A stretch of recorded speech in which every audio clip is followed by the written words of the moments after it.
Welcome to The Explainer. Okay, so how does someone go from being a communist to a socialist, then a capitalist, and finally a right-wing traditionalist? Now, what if I told you this was all the same guy and he did it all while serving as a high-ranking government official? This brings us to the story of Dr. Ravindra Pastor, a civil servant who really took this belief to heart. He didn't just shape his destiny once, he completely remade it, along with his entire worldview, 4 separate times during his career in public service. I mean, just look at this journey. He starts out as a communist, then shifts to socialism, then becomes a full-blown capitalist, and ends up as a right-wing traditionalist. 4 completely different lives packed into one. So you have to ask, what on earth could cause such radical shifts in a single lifetime? Well, the answer isn't in some textbook or ideology. It's forged in the brutal, messy realities he faced on the ground as an administrator. It was a true trial by fire that just shattered his idealism and forced him to rebuild his beliefs from scratch. And that trial began right here, Bhopal, specifically in the chaotic, incredibly tense days right after the demolition of the Babri Masjid. Dr. Pastor was a senior official, smack in the middle of a political and social storm. He could see what was coming. He knew the city was a tinderbox, just waiting for a spark.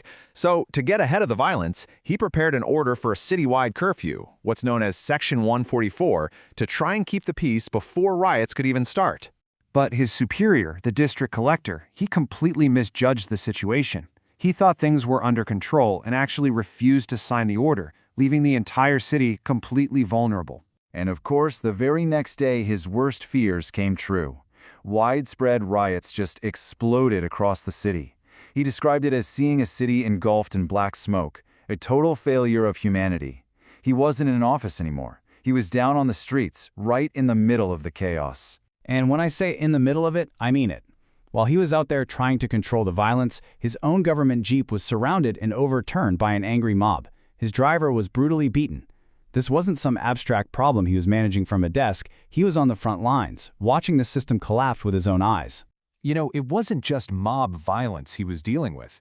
He was also facing these completely surreal political failures.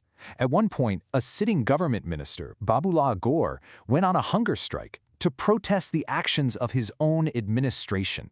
This was Dr. Pastor confronting him directly. Can you even imagine that? Having to tell a member of your own government that he can't protest against himself, it was a picture of total governance breakdown, and for Dr. Pastor, it solidified a new kind of resolve in him. So all of these experiences, this was his crucible.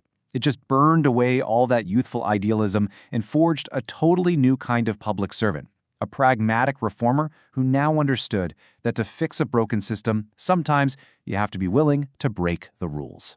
So he turned his attention to one of the biggest, most fundamental problems in Indian governance, that huge, seemingly unbridgeable gap between the central government in the capital and the hundreds of thousands of villages it's supposed to serve. He helped engineer this massive shift in how things were done.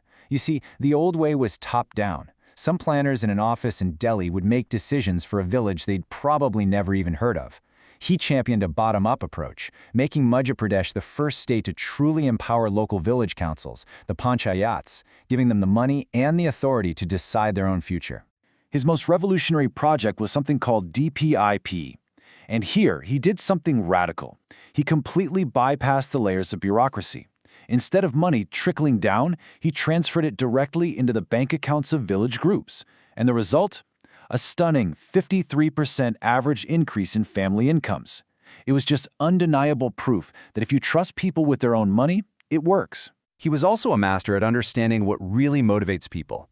See, banks couldn't get their loans paid back. He realized the government officers who were supposed to help had no skin in the game. So he created this brilliantly simple scheme he playfully called bricks. He gave the officers a small, personal cut of every loan they helped recover. And what happened? The results were immediate, and they were massive. But you know, when you push against a big, entrenched system, eventually the system pushes back. And that resistance is what triggered his 4th and final transformation. Right at the peak of his project's success, when it was helping thousands of people out of poverty, a string of anonymous, damaging complaints were sent to his main funder, the World Bank. The goal was clearly to shut the whole thing down. And the betrayal here was just devastating. After a really painful investigation, he discovered the saboteur was the one person he trusted the most, the senior colleague he put in charge of writing the official responses to the complaints. His own right-hand man was literally stabbing him in the back. For Dr. Pastor, that was it. That was the final straw. It was this stark reminder that in a bureaucracy, process can be weaponized, and professional jealousy can literally kill progress. He realized his real destiny wasn't inside this world anymore. It was in the high-risk, high-reward world of entrepreneurship. And so, after retiring from this long, decorated career, he started his fourth life. He took all those decades of experience trying to fix poverty from inside the system and founded eFasal, an agri-tech startup designed to help farmers from the outside.